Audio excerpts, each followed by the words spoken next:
অহা 17 তাৰিখে আমাৰ মাননীয় প্ৰধানমন্ত্ৰী ডাঙৰীয়া গুৱাহাটীলৈ আহিব আৰু গুৱাহাটীত সিদিনাখন সন্ধিয়া সময়ত সৰুসজাই ষ্টেডিয়ামত 10,000 শিল্পীয়ে বাগুৰুম্বা নৃত্য পৰিদৰ্শন কৰিব আৰু প্ৰধানমন্ত্ৰী ডাঙৰীয়াৰ উপস্থিতিত এই নৃত্য প্ৰদৰ্শিত হ'ব।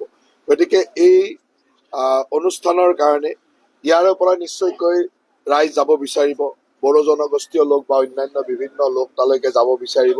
সেইসকলৰ কি ব্যৱস্থা হ'ব, পাছ কেনেকৈ পাব, কি ধৰণে তেওঁলোক অহা যোৱা কৰিব, বা শিল্পীসকল ইতিমধ্যে বিভিন্ন জিলাৰ পৰা গুৱাহাটীলৈকে গৈছে, তাৰ গোটেই ব্যৱস্থাখিনি কেনেকৈ কৰা হৈছে আৰু গোটেই কাৰ্যসূচীটোত BTC চৰকাৰ আৰু আমাৰ অসম চৰকাৰৰ যিটো সমন্বয় বা কি ধৰণে কৰা হ'ব, এই গোটেইখনে কথা আমি আলোচনা কৰিলোঁ। আৰু অহাকালি আমাৰ ষ্টেডিয়ামত, সৰুসজাই ষ্টেডিয়ামতে 3 বজাত বিভিন্ন বড়ো সংগঠন, বড়ো জাতীয় সংগঠনসমূহক আমি তালৈকে নিমন্ত্ৰণ কৰিছোঁ আৰু আমি একেলগে তাত প্ৰথম দিনাখনৰ ৰিহাৰ্চেল কৰাৰ পিছত তাত কি ধৰণৰ সুবিধা অসুবিধা বা কি ধৰণৰ ব্যৱস্থা লাগিব, এই গোটেইখিনি কথা অহাকালি তাত আলোচনা কৰিম। আমাৰ অসমৰ কাৰণে এটা ঐতিহাসিক ক্ষণ, এটা আনন্দৰ ক্ষণ যে বড়ো জনগোষ্ঠীৰ বাগুৰুম্বা নৃত্যই বিশ্ব দৰবাৰত প্ৰদৰ্শিত হ'ব। কাৰণ প্ৰধানমন্ত্ৰী ডাঙৰীয়াৰ উপস্থিতিত যেতিয়া এই নৃত্য প্ৰদৰ্শিত হ'ব, গোটেই ভাৰতবৰ্ষতে, গোটেই বিশ্বৰ বিভিন্ন ঠাইত এই বড়ো বাগুৰুম্বা নৃত্য দেখিবলৈ পাব। গতিকে আমাৰ কাৰণে এটা আনন্দৰ বিষয়।